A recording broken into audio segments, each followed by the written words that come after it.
Hi, Dan with 3D Auto Repair. Today we're working on a 2017 Ford Transit. Customer came in and said that the blower wasn't blowing any air anymore. Didn't matter what position they put it on, 1, 2, 3, or 4, he couldn't get any air out of the vents. Being a hot summer day, he wasn't really happy with that because he was really hot and sweaty. We did some diagnosing, figured out that there was actually power to the blower motor, but that the blower motor had failed.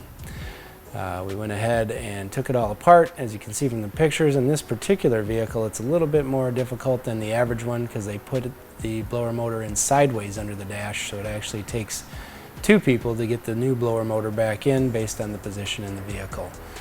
You do have to take quite a few components off under the dash to be able to get it out also, but that's nothing that we can't take care of here at 3D Auto Repair. If you have a vehicle that maybe there's not enough air coming out of the vents or no air at all, or maybe it's not cold enough, those are all things that we would be happy to diagnose for you here at 3D Auto Repair. We do offer free estimates. My name is Dan. Thanks for watching, and I look forward to seeing you at the shop. And please share this video so other people out there like you can get this information.